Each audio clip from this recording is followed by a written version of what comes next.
Hello बच्चों, तो कैसे हो आप सब बच्चों। आज की क्लास में हम कवर करेंगे हमारे क्लास 11th बिजनेस स्टडीज का चैप्टर नंबर 11 जिसका नाम है international business. So let's begin.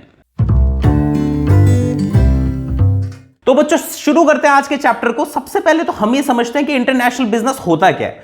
तो बच्चों कुछ ना मेरे को क्लैरिफिकेशन देना है ताकि आपको इस चैप्टर में आगे जाके कंफ्यूजन ना हो। तो हमने पिछले चैप्टर के अंदर देखा था, एक वर्ड देखा था इंटरनेशनल ट्रेड, और साथ ही हम एक वर्ड पढ़ रहे थे इंटरनल ट्रेड। ठीक है जी। पर बच्चों अब की बार हम जो चैप्टर पढ़ रहे हैं ना उसका नाम है इंटरनेशनल बिजनेस। तो यानी इंटरनेशनल ट्रेड या फिर इंटरनल ट्रेड और नेशनल और इंटरनेशनल बिजनेस दोनों सेम चीज नहीं होती। क्या डिफरेंस होता है वो समझो। तो बच्चों जहां पर ट्रेड वर्ड आ जाए ना, ट्रेड के अंदर सिर्फ और सिर्फ मेजरली बाइंग और सेलिंग इन्वॉल्व होता है, यानी सिर्फ माल कहीं से खरीदा और बेचा, इसको हम ट्रेड बोलते हैं। पर अगर अपन इंटरनेशनल बिजनेस की बात करें ना, तो इंटरनेशनल बिजनेस के अंदर बाइंग और सेलिंग तो है ही है, प्लस पैसा भी इन्वॉल्व होता है। फॉर एग्जाम्पल कैपिटल, यूएसए से मान लो इंडिया के अंदर पैसा आया या फिर इंडिया से यूएसए के अंदर पैसा गया, तो वो भी इन्वॉल्व होगा। प्लस कई बार आपने देखा होगा इंडिया की कंपनी ना फॉरेन कंट्रीज में अपने एम्प्लॉइज को बेचती है, तो यानी एम्प्लॉय का एक्सचेंज भी इन्वॉल्व होता है इसके अंदर। प्लस कई बार आपने देखा होगा कुछ कुछ कंपनीज ना फ्रेंचाइजी और लाइसेंस बांटती हैं। फॉर एग्जाम्पल इंडिया के अंदर जितनी भी मैकडॉनल्ड्स की फ्रेंचाइजी चल रही है, तो यानी यूएसए से लाइसेंस आ रखा है, फ्रेंचाइजी आ रखी है, तो इसका मतलब कहीं ना कहीं इंटेलेक्चुअल प्रॉपर्टी भी इन्वॉल्व होती है। तो यानी अगर हम इसको समझने की कोशिश करें ना, तो बिजनेस एक बहुत ही वाइडर टर्म है और उसका एक छोटा सा हिस्सा होता है ट्रेड। क्या ये बात समझ में आई? तो बच्चों हमने पिछले चैप्टर के अंदर हमने ट्रेड को पढ़ा था, पर आज के चैप्टर में हम पढ़ने वाले हैं नेशनल और इंटरनेशनल बिजनेस को। बात समझ में आई जी? चलो जी, तो बच्चों शुरू करते हैं आज के सबसे पहले टॉपिक से, है जो कि है मीनिंग ऑफ इंटरनेशनल बिजनेस। तो बच्चों मीनिंग ऑफ इंटरनेशनल बिजनेस के अंदर हमें दो डेफिनेशन पढ़नी है। सबसे पहली डेफिनेशन तो हमें यह पढ़ना है कि नेशनल बिजनेस या फिर जिसका दूसरा नाम है डोमेस्टिक बिजनेस, ये होता है क्या है। तो बच्चों जब भी ट्रांजेक्शन एक कंट्री के अंदर ही होंगी ना, तो उसको हम नेशनल बिजनेस या फिर डोमेस्टिक बिजनेस बोलते हैं। फॉर एग्जाम्पल सेल परचेज की ट्रांजेक्शन या फिर बिजनेस खोलने की ट्रांजेक्शन या फिर कैपिटल का मूवमेंट अगर इंडिया के अंदर हो रहा है तो हम इसको नेशनल बिजनेस बोलते हैं। वहीं पे इंटरनेशनल बिजनेस में यही सारी ट्रांजेक्शन दो कंट्रीज के बीच में होता है। For example this involves trade off goods and services and movement of capital, technology, personal, intellectual property across Nations. तो यानी बिजनेस की ट्रांजैक्शन इसमें दो कंट्रीज के बीच में होती है, तो हम उसको इंटरनेशनल बिजनेस बोलते हैं। ठीक है। तो नेक्स्ट टॉपिक है हमारा बच्चों रीजंस फॉर इंटरनेशनल बिजनेस, यानी इंटरनेशनल बिजनेस में जाना ही क्यों है किसी कंट्री को।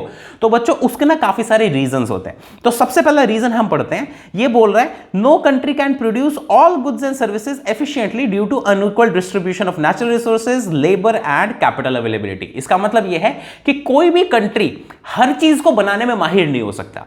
फॉर एग्जाम्पल इंडिया की बात करें, इंडिया एग्रीकल्चर के अंदर तो काफी ज्यादा एक्सपर्ट है, पर इंडिया के पास बाकी जो क्रूड ऑयल होता है यानी कच्चा तेल जिससे पेट्रोल और डीजल बनता है, वो इंडिया के पास नहीं है। तो इंडिया क्या करता है बच्चों ऐसे केस के अंदर, इंडिया बोलता है फॉर एग्जाम्पल रशिया को, इंडिया ने रशिया को बोला कि आप ना हमसे एग्रीकल्चर प्रोड्यूस ले लो और आप अपना ऑयल हमें बेच दो। बात समझ में आई? तो इसका मतलब क्या है, क्योंकि इंडिया एग्रीकल्चर प्रोड्यूस के अंदर बेस्ट है ना, तो इंडिया ये बोलता है कि हम अपनी चीज आपको दे रहे हैं और आप किस चीज में बेस्ट हो, आप ऑयल के अंदर बेस्ट हो, तो आप अपना ऑयल हमें बेच दो।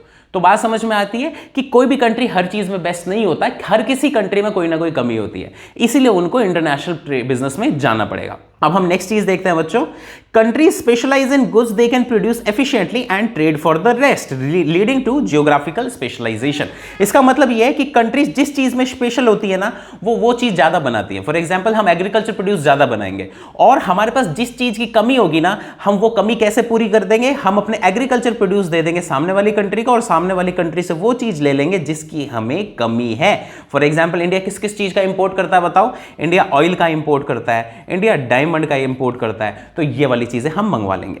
आगे कह रहे हैं similar to domestic regional trade but it is on international level, यानी नेशनल बिजनेस और इंटरनेशनल बिजनेस में ज्यादा कोई डिफरेंस नहीं होता, सिर्फ एरिया का फर्क होता है। नेशनल बिजनेस के अंदर सिर्फ एक कंट्री के अंदर ट्रांजैक्शन चल रही है, इंटरनेशनल बिजनेस में कंट्री के बाहर भी ट्रांजैक्शन चल रही है। अगर आप नेशनल बिजनेस में बहुत अच्छे हो ना, तो चांसेस हैं कि आप इंटरनेशनल बिजनेस भी संभाल लोगे, क्योंकि देखा जाए तो इतना ज्यादा डिफरेंस नहीं होता, बस थोड़ी सी कॉम्प्लिकेशन बढ़ जाती है। आगे कह रहे हैं firms also engage in international business to reduce cost and gain access to better markets। इसका मतलब यह है कि कंपनीज इंटरनेशनल बिजनेस में इसलिए भी जाती हैं ताकि उनकी ना कॉस्ट कम हो जाए और वो एक बेहतर मार्केट की तरफ चले। फॉर एग्जांपल अभी मैं बताता हूं, एयरटेल ना बच्चों हालांकि पहले भी साउथ अफ्रीका के अंदर था, पर जब से जियो आया ना, जियो आने के बाद में एयरटेल ने ना अपना साउथ अफ्रीका के अंदर दबदबा बनाना अच्छा कर दिया। क्यों दबदबा बनाना अच्छा कर दिया? क्योंकि इंडिया की मार्केट में इनका कुछ खास अच्छा टाइम चल नहीं रहा था जिस टाइम जियो ने एंट्री करी थी, क्योंकि जियो फ्री के अंदर सर्विसेज दे रहा था, तो एयरटेल को कमाना था पैसा, तो एयरटेल के कस्टमर टूटने लग गए थे। तो ऐसे टाइम पे क्या किया, एयरटेल ऑलरेडी साउथ अफ्रीका में था, पर जियो के आने के बाद इसने अपनी और ज्यादा पकड़ बनानी शुरू कर दी साउथ अफ्रीका के अंदर। इससे ऐसा क्यों किया? ऐसा इसलिए किया ताकि एयरटेल को ज्यादा बेहतर मार्केट मिल सके, और ताकि जो इंडिया के अंदर कंपटीशन आ रहा है उस कंपटीशन से उभर के वो सर्वाइव कर सके। तो ये बच्चों एयरटेल की स्ट्रैटेजी थी। ये सेम स्ट्रैटेजी ना टोयोटा ने लगाई थी। टोयोटा ने गाड़ियां बनाई जापान के अंदर, पर जापान में उसकी कोई गाड़ियां खरीद नहीं रहा था, तो टोयोटा ने अपनी गाड़ियां यूएसए के अंदर बेचनी शुरू करी और वहां पे से उसकी तरक्की होनी शुरू हुई। अब बच्चों हम आते हैं नेक्स्ट टॉपिक पे, जो कि है स्कोप ऑफ इंटरनेशनल बिजनेस, यानी किसी भी इंटरनेशनल बिजनेस में क्या क्या चीजें लगती हैं। तो बच्चों हर इंटरनेशनल बिजनेस में ना ये 4 खास चीजें आपको देखने को मिल जाएंगी। सबसे पहली है मर्चेंडाइज एक्सपोर्ट एंड इंपोर्ट, यानी किसी ना किसी गुड्स का एक्सपोर्ट इंपोर्ट आपको देखने को मिल जाएगा, या फिर हो सकता है आपको किसी सर्विसेज का एक्सपोर्ट और इंपोर्ट देखने को मिले। ठीक है, आगे बोल रहा है इसमें कोई ना कोई लाइसेंसिंग और फ्रेंचाइजिंग जरूर इन्वॉल्व होती है। तो लाइसेंसिंग और फ्रेंचाइजिंग होती क्या है, इसको पहले अपन समझ लेते हैं। तो देखो जी, लाइसेंसिंग जो वर्ड है ना, लाइसेंसिंग वर्ड होता है जनरली गुड्स के लिए यूज, यानी मान लो कोई सी यूएसए की कंपनी है, यूएसए की कंपनी ने क्या किया, इंडिया की किसी कंपनी को दे दिया लाइसेंस कि आप ऐसा करो, हमारी तरफ से गुड्स बनाओ। फॉर एग्जांपल अभी आपने देखा होगा चाइना की एक कंपनी ने मुकेश अंबानी की रिलायंस को शायद वो दे दिया लाइसेंस। कौन सी कंपनी है वो? शीन है। शीन ने बोला कि मोटा भाई मुकेश अंबानी जी, आप हमारी तरफ से कपड़े बनाओ इंडिया के अंदर, आप नाम हमारा यूज कर लेना। तो यानी कपड़ा बन रहा है, यानी गुड्स बन रहे हैं। तो इसका मतलब शीन ने क्या किया, चाइना की एक कंपनी ने इंडिया की एक कंपनी को लाइसेंस ट्रांसफर किया गया है। तो लाइसेंस किस लिए ट्रांसफर होता है बच्चों? गुड्स के लिए। वहीं पे अगर अपन बात करें कोई सा सेम प्रोसेस सर्विसेज के लिए हो, फॉर एग्जांपल मैकडॉनल्ड्स, तो यानी मैकडॉनल्ड्स क्या करता है, अपनी फ्रेंचाइजी बांटता है। फ्रेंचाइजी कौन सी सर्विस बांटता है? बर्गर बनाने की सर्विस बांटता है। तो यानी अगर आप गुड्स के कॉन्टेक्स्ट में बात करेंगे तो लाइसेंस होता है, सर्विसेज के कॉन्टेक्स्ट में बात करें तो हम उसको फ्रेंचाइजी बोलते हैं। ठीक है जी। आगे इसके अंदर बच्चों इंटरनेशनल बिजनेस में फॉरेन इन्वेस्टमेंट बहुत ज्यादा इन्वॉल्व होती है। फॉरेन इन्वेस्टमेंट का मतलब कोई ना कोई कंट्री से पैसा इंडिया में आएगा, या फिर इंडिया का पैसा हो सकता है किसी कंट्री के अंदर जाए। तो बच्चों फॉरेन इन्वेस्टमेंट ना 2 तरीके की होती है। सबसे पहले होती है डायरेक्ट इन्वेस्टमेंट, जिसको हम फॉरेन डायरेक्ट इन्वेस्टमेंट के नाम से भी जानते हैं। इसके अंदर क्या होता है, फॉरेन की एक कंपनी इंडिया की एक कंपनी को ही खरीद लेगा, उसके सारे एसेट्स, उसकी सारी लायबिलिटीज वो कंपनी ही खरीद लेगा, तो इसको बोला जाता है फॉरेन डायरेक्ट इन्वेस्टमेंट। वहीं पे अगर अपन बात करें दूसरा ऑप्शन होता है पोर्टफोलियो इन्वेस्टमेंट। पोर्टफोलियो इन्वेस्टमेंट में क्या होता है, मान लो ये पूरी की पूरी कंपनी है, इसमें कंपनी को नहीं खरीदा जाता, कंपनी के कुछ परसेंटेज ऑफ शेयर्स खरीद लिए जाते हैं, यानी उसमें कुछ हिस्सा खरीद लिया जाता है। तो इसमें होता क्या है, जो फॉरेन की कंपनी है ना, फॉरेन की कंपनी ने शेयर खरीदे, ये कभी भी मैनेजमेंट के अंदर इन्वॉल्व नहीं होती। ठीक है, तो कहने का मतलब फॉरेन डायरेक्ट इन्वेस्टमेंट में आपको मैनेजमेंट के अंदर इन्वॉल्व होना पड़ेगा, क्योंकि आपने पूरी कंपनी खरीद ली। अब पूरी कंपनी खरीद ली तो आपको उसको संभालना भी पड़ेगा। पर अगर अपन पोर्टफोलियो इन्वेस्टमेंट की बात करें ना, इसमें बच्चों थोड़ा सा हिस्सा खरीद लिया जाता है, फॉर एग्जांपल 5% खरीद लिया, तो यानी मैनेजमेंट की टेंशन अपनी नहीं है, अपन को तो सिर्फ पैसा डाल के छोड़ दिया, जब जरूरत आगे की आगे देखेंगे क्या करना है। तो बच्चों इस 2 तरीके से फॉरेन इन्वेस्टमेंट होती है। अब अपन आते हैं बच्चों आज के आखिरी टॉपिक पे, जो कि है बेनिफिट्स ऑफ इंटरनेशनल बिजनेस, यानी इंटरनेशनल बिजनेस से फायदे क्या क्या होते हैं और किस किस को होते हैं। तो बच्चों इंटरनेशनल बिजनेस से कंट्रीज को भी फायदा होता है, यानी देशों को भी फायदा होता है, और बिजनेस को भी फायदा होता है। वो क्या होते हैं वो अपन देखते हैं। तो सबसे पहले हम पढ़ेंगे कि कंट्रीज को क्या फायदा होता है। सबसे पहला फायदा होता है फॉरेन एक्सचेंज की अर्निंग होती है, यानी जिस भी कंट्री के साथ फॉरेन ट्रेड हो रहा है आपका, जैसे इंडिया का मान लो यूएसए के साथ फॉरेन ट्रेड हो रहा है, तो इंडिया को क्या फायदा होगा, उसके पास यूएस के डॉलर्स आएंगे, और इन डॉलर्स के थ्रू हम और ज्यादा चीजें इंपॉर्टेंस की खरीद सकते हैं।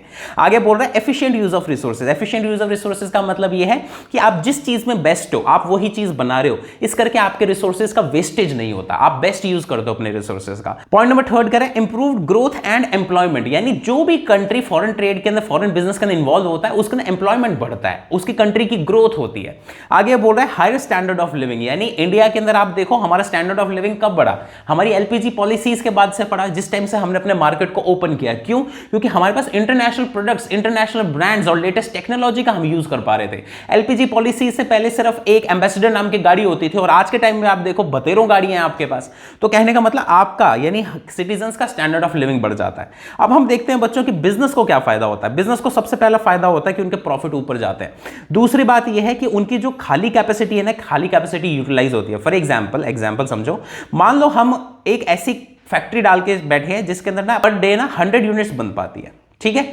अब हमारी क्या है, इंडिया के अंदर सिर्फ और सिर्फ 60 यूनिट्स बिक पा रही है। तो कहने का मतलब हमारे पास 40 यूनिट्स की एक्स्ट्रा कैपेसिटी है। तो होएगा क्या, अगर आप इंटरनेशनल बिजनेस में होना तो आप 40 यूनिट्स की एक्स्ट्रा कैपेसिटी भी यूज कर सकते हो। क्यों? क्योंकि आप अपना ये 40 यूनिट्स बना के कहीं पे एक्सपोर्ट कर दोगे। ठीक है जी। आगे बोल रहा है ग्रोथ के प्रोस्पेक्ट बहुत ज्यादा हो जाते हैं। फॉर एग्जांपल अपन ने देखा एयरटेल ने साउथ अफ्रीका में जाके अपना ग्रोथ किया, वहीं पे टोयोटा ने यूएसए के अंदर जाके अपना ग्रोथ किया। एस्केप फ्रॉम डोमेस्टिक कंपटीशन, यानी डोमेस्टिक कंपटीशन के अंदर, यानी अगर अपन ने एग्जांपल लिया था अभी एयरटेल का, एयरटेल को इंडिया के अंदर कंपटीशन बहुत ज्यादा मिल रहा था। तो अगर आप इंटरनेशनल बिजनेस में जाते हो ना, तो हो सकता है आप अपने कंपटीशन से बच पाओ। आगे इसने बोला enhance business vision. Enhance business vision का मतलब यह है कि अगर आप स्टार्टिंग से ये सोच रहे हो ना कि आपको इंटरनेशनल बिजनेस करना है, तो आपका ना विजन बहुत बड़ा हो जाता है, आप बहुत बड़े लेवल पे सोचने लगते हो, तो आपका सोचने का तरीका और नजरिया बदल जाता है। तो आपका, यानी यही बात, आपका बिजनेस विजन बहुत ज्यादा अच्छा हो जाता है। तो बच्चों हमने यहां पे पढ़े थे कि क्या क्या बेनिफिट्स होते हैं इंटरनेशनल बिजनेस के कंट्रीज के लिए और फर्म्स के लिए। तो बच्चों ये था हमारे आज का क्लास, और नेक्स्ट टॉपिक हम कवर करेंगे अगली क्लास में। अगर आपको कोई भी डाउट है तो नीचे कमेंट करके बता दो, और वीडियो कैसी लगी ये कमेंट करना मत भूलना। मिलते हैं अगली वीडियो में, तब तक ले बाय बाय, टेक केयर।